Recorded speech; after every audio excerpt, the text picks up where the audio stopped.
Hello. Welcome to a reading from the Bible, Joshua, chapter 10. Now Adoni-Zedek, king of Jerusalem, heard that Joshua had taken Ai and totally destroyed it, doing to Ai and its king as he had done to Jericho and its king, and that the people of Gibeon had made a treaty of peace with Israel and had become their allies. He and his people were very much alarmed at this, because Gibeon was an important city, like one of the royal cities.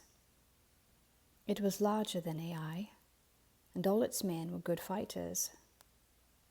So Adoni-Zedek, king of Jerusalem, appealed to Hoham, king of Hebron, Piram, king of Jarmuth, Japhia, king of Lachish, and Debir, king of Eglon. Come up and help me attack Gibeon, he said, because it has made peace with Joshua and the Israelites. Then the 5 kings of the Amorites, the kings of Jerusalem, Hebron, Jarmuth, Lachish, and Eglon, joined forces. They moved up with all their troops and took up positions against Gibeon and attacked it. The Gibeonites then sent word to Joshua in the camp at Gilgal, "Do not abandon your servants. Come up to us quickly and save us. Help us, because all the Amorite kings from the hill country have joined forces against us." So Joshua marched up from Gilgal with his entire army, including all the best fighting men. The Lord said to Joshua, "Do not be afraid of them. I have given them into your hand. Not one of them will be able to withstand you."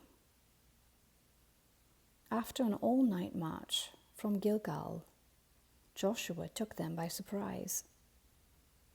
The Lord threw them into confusion before Israel. So Joshua and the Israelites defeated them completely at Gibeon. Israel pursued them along the road going up to Beth Horon and cut them down all the way to Azekah and Makkedah. As they fled before Israel on the road down from Beth Horon to Azekah, the Lord hurled large hailstones down on them, and more of them died from the hail than were killed by the swords of the Israelites. On the day the Lord gave the Amorites over to Israel, Joshua said to the Lord in the presence of Israel, "Sun, stand still over Gibeon, and you, moon, over the valley of Ajalon." So the sun stood still, and the moon stopped, till the nation avenged itself on its enemies, as it is written in the book of Joshua.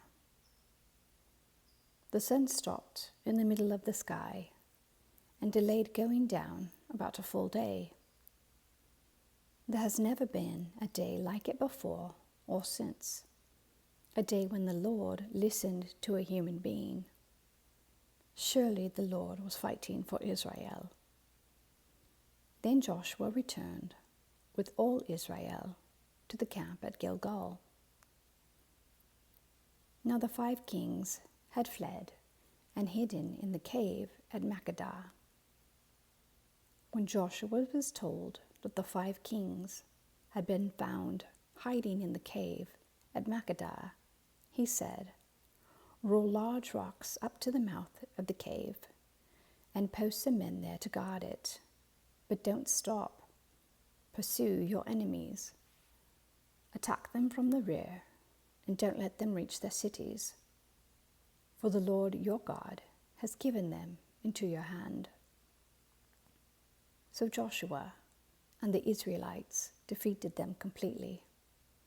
But a few survivors managed to reach the fortified cities. The whole army then returned safely to Joshua in the camp at Makkedah, and no one uttered a word against the Israelites. Joshua said, "Open the mouth of the cave and bring those 5 kings out to me." So they brought the 5 kings out of the cave, the kings of Jerusalem, Hebron, Jarmuth, Lachish, and Eglon. When they had brought these kings to Joshua, he summoned all the men of Israel and said to the army commanders who had come with him, "Come here and put your feet on the necks of these kings." So they came forward and placed their feet on their necks. Joshua said to them, "Do not be afraid, do not be discouraged. Be strong and courageous. This is what the Lord will do to all the enemies you are going to fight." Then Joshua put the kings to death and exposed their bodies on 5 poles, and they were left hanging on the poles until evening. At sunset, Joshua gave the order, and they took them down from the poles and threw them into the cave where they had been hiding.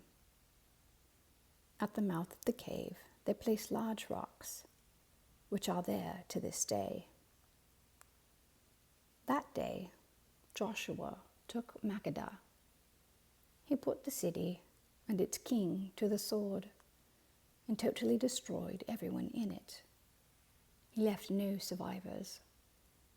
And he did to the king of Makkedah as he had done to the king of Jericho. Then Joshua and all Israel with him moved on from Makkedah to Libnah and attacked it.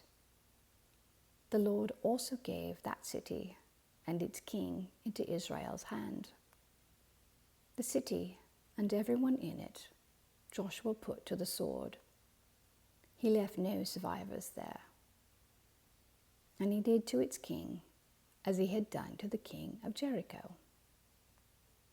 Then Joshua and all Israel with him moved on from Libnah to Lachish. He took up positions against it and attacked it. The Lord gave Lachish into Israel's hands, and Joshua took it on the 2nd day. The city and everyone in it he put to the sword, just as he had done to Libnah.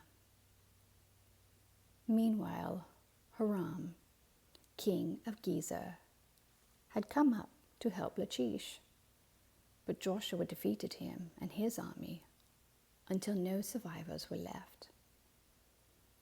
Then Joshua and all Israel with him moved on from Lachish to Eglon. They took up positions against it and attacked it.